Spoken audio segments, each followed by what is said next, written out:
Please give a warm welcome to Ann Cui, Jatin Kataria, and Salvatore Stolfo.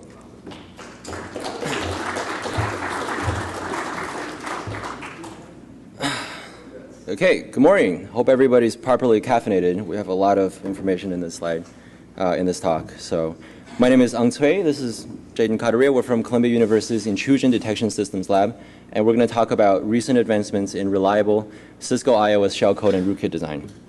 This is a turbo talk, so I'm going to talk with maximal turboness, and we're not going to have time to cover prior works, but here's a list of great works done by other folks in this area. Let's talk about motivation. Why do we care? Depending on who you ask and when you ask it, Cisco has anywhere between 30 to 80% of the market share as far as high-end enterprise-level networking gear goes, which means Cisco iOS runs a large portion of our global networking infrastructure. And for the attacker, that means iOS is a high-value target. But for the attacker, things get even better, because iOS is essentially undefended, meaning unlike our general-purpose computer counterparts, right, Cisco iOS has no host-based defense mechanism to speak of, no antivirus, no malware protection mechanisms. And for the attacker, things get even better than that, because iOS is essentially unmonitored, meaning now we do have network-based intrusion detection systems that can monitor the uptime, system utilization, behavior pattern of our networking gear, but none of these things have real internal view of what's going on inside iOS.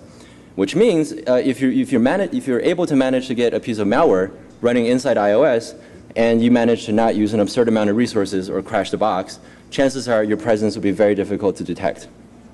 And of course, Cisco iOS is just a piece of software, and like every other piece of software we're going to talk about this week, it is vulnerable to exploitation. And in fact, we've seen a lot of vulnerability reports, proof of concept shellcodes, and even rootkits for Cisco iOS. But the big question is, why have we not seen the same level of large-scale exploitation of iOS and other embedded systems as we've seen for general-purpose computers? And the answer really comes down to the problem of software diversity.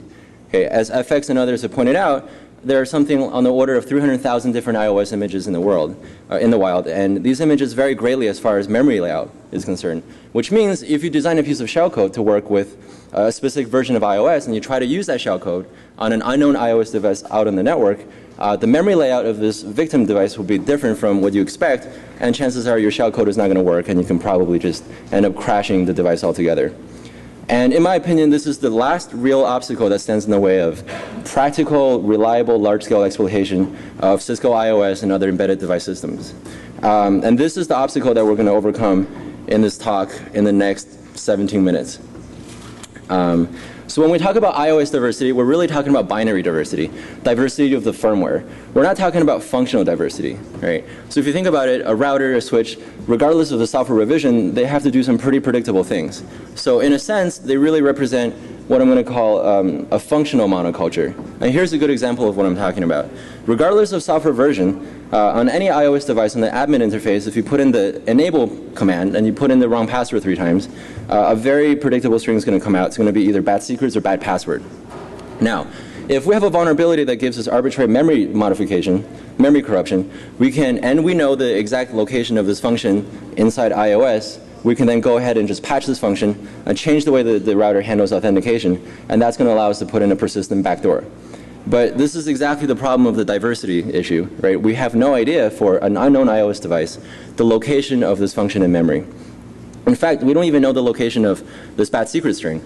The only thing we do know is that this string does exist in every iOS image out there. So what do you do in this case? You know, this is something FX talked about 2 years ago. The general strategy is you use some functional invariant, in this case, the function and the string, right, that it prints out, and compute some feature at exploitation time to resolve the binary target for this unknown iOS image. And in this case, the memory location of the function that handles authentication. Right, so in this case, is a very simple 2-step process.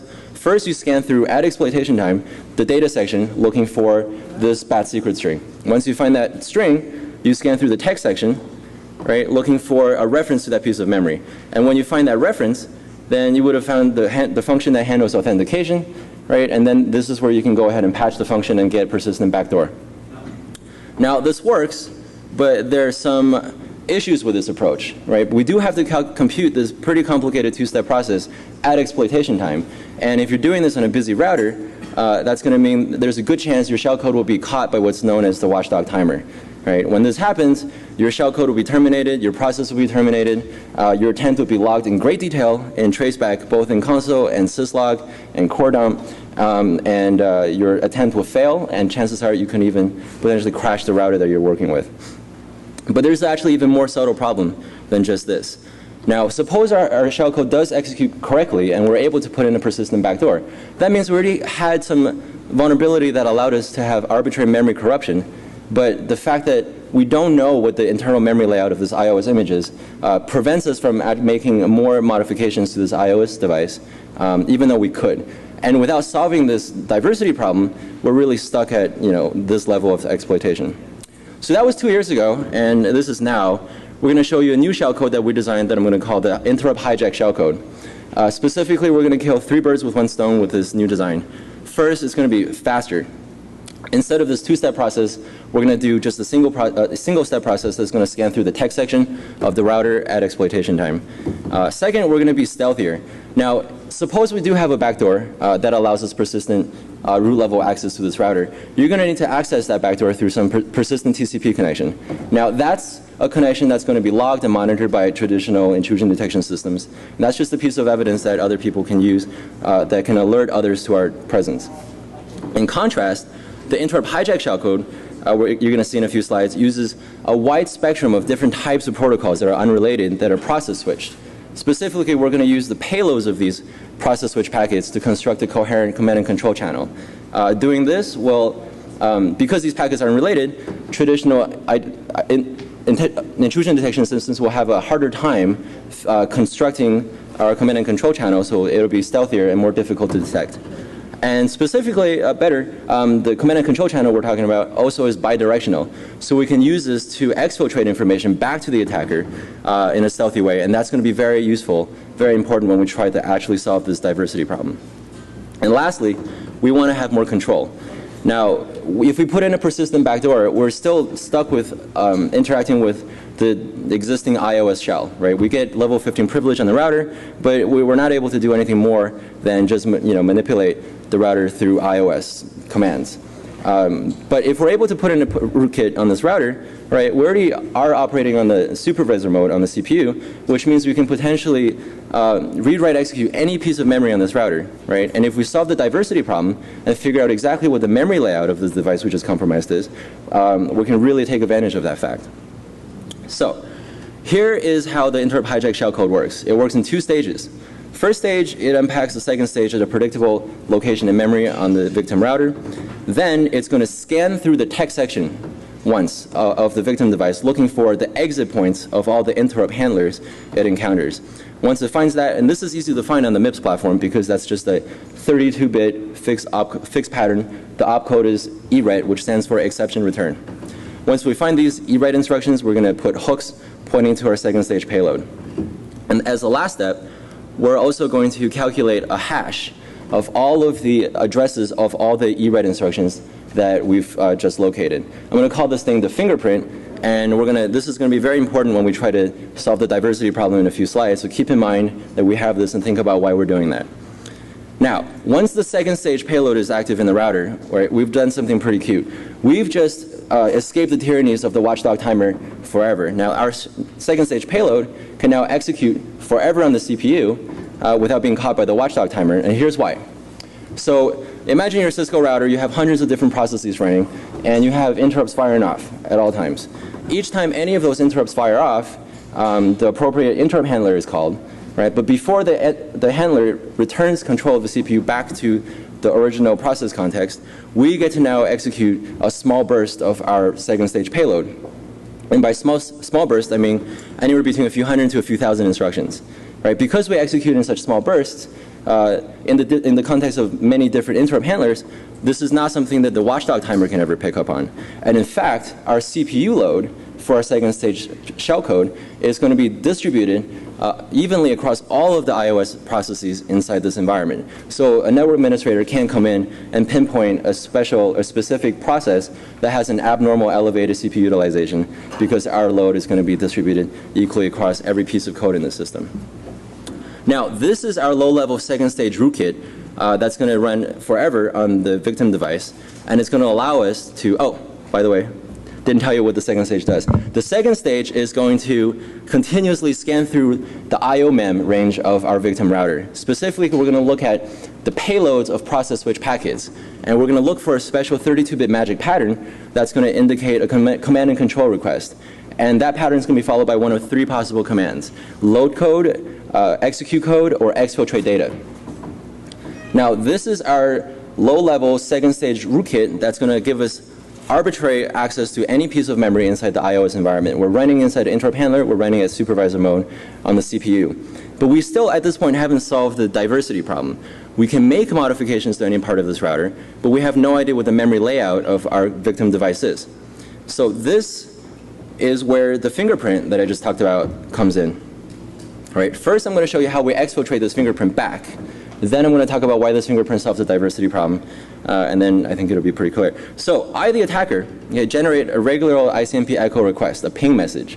But inside the ICMP payload of this ping message, I'm going to put in my 32-bit magic pattern, followed by the exfiltration command, followed by the operand that says I want that fingerprint exfiltrated back to me. I send a ping to the administrative interface of my victim router that already has the second stage rootkit running. Usually, right, if the router answers pings, it's going to take this ping message, it's going to copy it into the IO mem of this router, it's going to put it on the RX queue, and because it's punted to CPU in Cisco speak, the CPU is going to come along, parse the packet header, and generate a corresponding ICMP echo response header. It's then going to take the ICMP payload from the request, copy it to the response packet, put that entire packet on the TX queue, right? And then this outbound packet would be then sent out through some physical interface on the wire. But because I have my interrupt hijack shellcode in place already, and because I did put in the 32-bit magic pattern, my shellcode is going to come along, see this as a command and control request, and it's going to service the exfiltration command. The way we do this is really simple. We're simply going to wait until the router constructs this ICMP echo response, and we're going to wait until it puts this packet on the TX queue. But before this outbound packet gets transmitted on the wire, my interrupt hijack shellcode is going to come along and modify the ICMP payload, okay, and replace that content with the exfiltrated data that I want to get back. So this new modified payload is going to be sent out, it's going to be placed on the TX queue, it's going to be sent out as usual, and this ping response is going to come back to me, the attacker. I simply parse the ICMP response, and inside the payload, instead of my original request, I'm going to get this 32-bit fingerprint that I just computed as part of my first stage shellcode. Now, this is the fingerprint that's going to allow us to make a positive identification on exactly the hardware platform and the software version of this victim device. And Jaden's going to start running some demos in a. Oh, sorry. And now let's take a step back and see why this fingerprint helps us solve the diversity problem. If I were to ask you to solve the address-based randomization problem for the general case, right, that's a difficult thing to solve. But if I were to scope down the question and ask you to solve ASR for which there are only 300,000 possible permutations, right, then this all of a sudden becomes a pretty trivial thing to solve. All you have to do is simply compute some feature at exploitation time to figure out which one of the 300,000 permutations you're in, right, consult a lookup table of some sort, and then figure out from that exactly the memory layout of this specific instance that you're working with. And this is exactly how we're going to solve the iOS diversity problem. We're going to build a lookup table. This table is going to contain one row for every iOS image in existence. And we're going to compute in an offline fashion the fingerprint, right, or the address of all the ERED instructions hashed for every image in existence. And then we're simply going to make a lookup, and that lookup is going to give us positive ID on exactly what hardware and software version our victim router is. So Jaden's going to show you some really cool demos. We're going to show you this whole thing working from beginning to end on a physical 1841 Cisco router. We chose this because this is the only one that fits in my backpack. We've tested this thing on 7200s and other hardware platforms too. So in theory, this should work on every Cisco router out there. But here's a four-step generalized process of reliable exploitation of iOS, unknown iOS device for out on the network. First part, I trigger some vulnerability, and as the part of my initial attack, I sent along the 400 bytes that represents my first stage and second stage interrupt hijack shellcode. Once that executes, right, the first stage unpacks the second stage starts answering my command and control request. I make immediately a a request for exfiltration of the fingerprint. And I'm going to do this through a specially crafted ICMP ping message. Once I get back the fingerprint, I make a query to my offline database that contains fingerprints for every known iOS image I know about. And at this point, I make a positive ID. I find out exactly what hardware and software version I'm working with. Now, once I know the iOS version, and once I have the second stage rootkit that gives me arbitrary read, write, execute, right, we've solved every piece of this puzzle. We can now start using the same second stage rootkit to upload device or version specific third stage payloads to change the behavior of this router in any way we want. So Jaden's going to start showing you how that whole thing works. Hi guys. So first we're going to... This is a 1841 router. Right, so first we're going to show you how to load our first stage and second stage. We introduce a really trivial vulnerability inside the show CDB command, just so that you guys can see this thing loading. But the entire payload is really just 400 bytes, and it can be passed along to any vulnerability. So now, once the second stage is active, Jaden's going to, on the bottom screen, he's running a script that's parsing ICMP messages. And he just sent a special program that we wrote to generate ICMP messages for exfiltration of the fingerprint. And now once we did that, right, as soon as it comes back, we make a lookup, right, and this now shows us that we're working with a C1841, and what is the software version? It's 12.4 version. IP-based MZ 12.4. So that's the exact software version of iOS our victim router is running. Now from here on, we have every piece of... Sorry. So now we can make arbitrary read, write, execute any piece of memory on this router, and we know exactly what the memory layout is, so we own this router completely. To show that happening, first we're going to show you that we can change, let's say, the show version command of this router. This is what it usually looks like. Now Jaden's going to send a ping packet with a command and control request, and now, ta-da, right? So we're always talking about how we need more cats on the internet. This is how we're going to do it. And also, there's a command that a lot of folks like to throw around that some people think is a security feature. Show sum in iOS calculates the checksum of the memory resident iOS image and compares it to some expected value. So if you start patching iOS like the way we're doing, right, you can see, oh, something went wrong, there's a bug, or you have a rootkit being installed. But this is absolutely just a debugging tool. It is not a security feature. And we're going to show you how easily we can just deactivate that using the same second stage payload. Did that work? Okay, so ta-da, right? So we sent this one ping, and now we've deactivated the show sum. So from then on, right, it's going to show everything's hunky-dory, no modifications being made. And the last thing we're going to show you, to just really drive this thing home, is we're going to completely disable authentication on this router, right?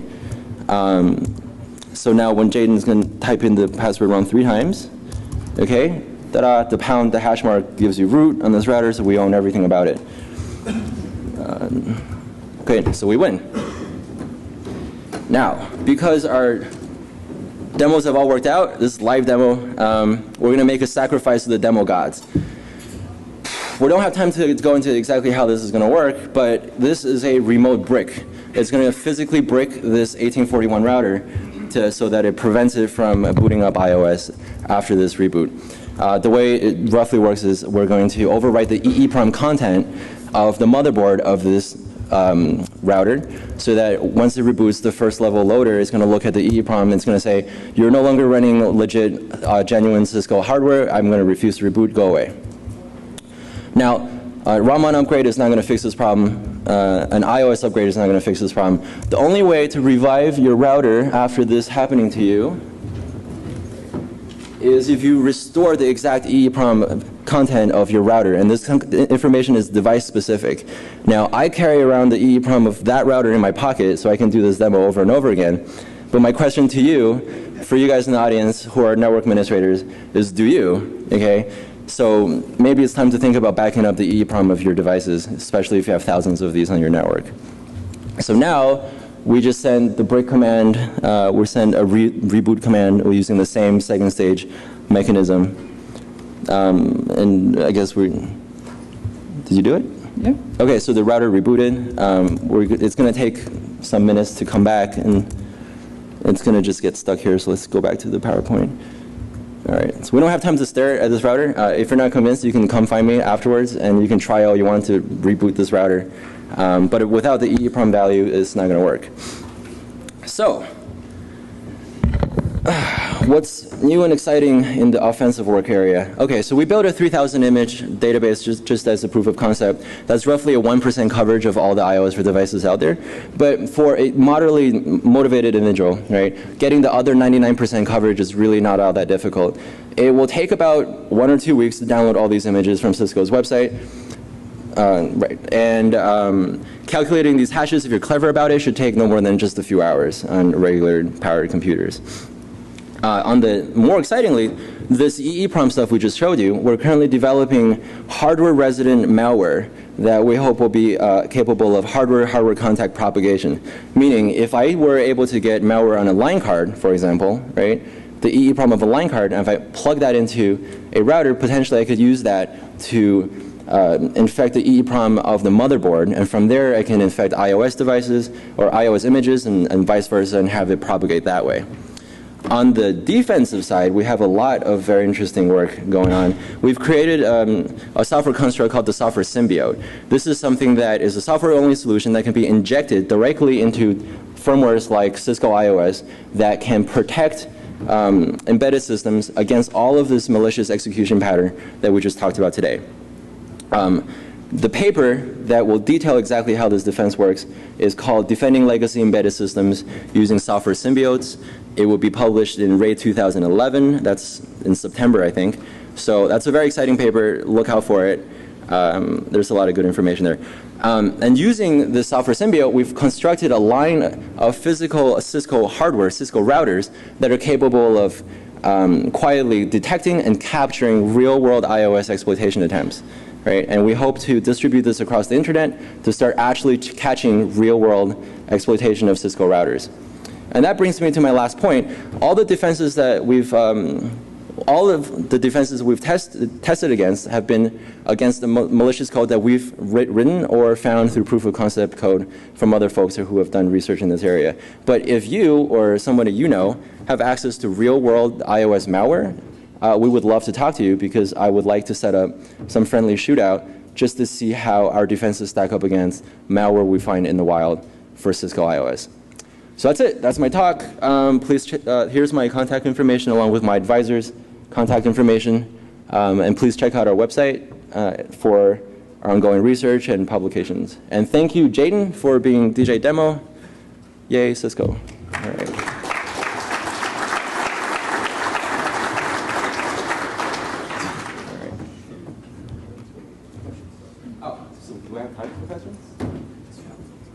Okay, so I have a few minutes, so you there? So, you guys kind of, it seems like you sidestepped the issue of diversity in the original image. Yes, exactly, right. And that is a difficult problem, right? And there are some things that you can do about it. So there is an easy way, well, I think an easy way to sidestep that problem, but we haven't exactly solved that last diversity problem. So the question is, how do you get the initial shellcode to execute reliably inside the iOS environment? So that in itself is also a diversity problem. But we're currently working on that. We have some good results, but we didn't have time to show anything mature, but maybe in a few months. Right. So just to continue with that question, are you currently using FX's approach where you need to know specific ROM version? No, not at all. So this right here, none of the stuff we're talking about here has anything to do with the Raman version, right? So you're not even talking about that? yeah, we're not talking about that at all. So we're right. So we're not using Raman to get any of the payloads to execute. We're not using Raman to get the first and second stage interrupt hijack to execute. We're simply just looking for the exit points of interrupt handlers, which is very easy to find because that's a 32-bit fixed pattern, right? There's no operands in that opcode, so you can just scan through memory very quickly and find all of them efficiently. Surely that is the main problem that needs to be solved. Say again? Surely the initial entry. Right. So once you have that, okay, if you have a good way to get shellcode to execute reliably, then I would say we have a very big problem here, right? Because then it becomes very trivial to exploit these things. So that's a very good point. That's the last problem we have. So. Is this only available on iOS but not iOS XR? So I assume that Yeah. Tried out XR, it didn't work out there? We haven't actually looked at XR yet, so we've just tested this on 2800s, 7200s, this 1800 here, for iOS 12.2 to 12.4, so we haven't looked at XR, but that's definitely something we plan to look at in the future. Is the firmware restore that you're talking about, that DOS attack was done, is that a standard like Cisco supported thing that you find on the website, or is that something you had to contact? Okay, so the way we wrote EEPROM to this motherboard, we're not using a documented iOS command to do it. We're using our second stage rootkit to do that. Because we're running in the supervisor mode, we're able to make modification to that piece of memory. And the way you restore it is you have to use a Raman command that's not exactly documented. It's called priv, right? But before you do that, you have to calculate the cookie password, and you can find information on that online. But if you don't know the actual content of the EEPROM ahead of time, it's tricky getting the password, et cetera. So, but yeah. So have you started building the fingerprint database, and will you be sharing that? That's a question for Sal, my advisor, I think. Yeah. I mean, we are just doing research. So we have no, industrial interest in creating an iOS database. But, I just want to get the point across that doing this is very simple. You just simply have to download these images and, crank it through, any modern CPU, which will take care of it in a few hours. I'm curious what you think the impact of iOS 15, where they're going to this universal images on seems like it's simplified. Yeah, I think for that part, Cisco can do a lot of things to improve the integrity of their operating system. So in my opinion, what we're dealing with here is just basically a very rudimentary DOS box, right? There's no memory protection here. There's no memory isolation, right? There's really no concept of process. Everything is cooperative multi-threaded, right? Or multi-processing.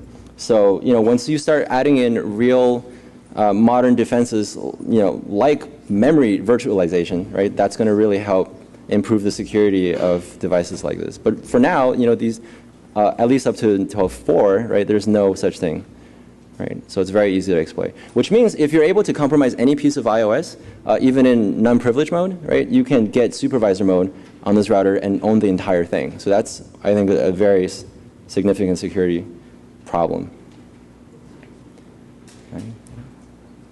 Okay, so I got to go. I'm getting the big X. Thank you. Talk to you later.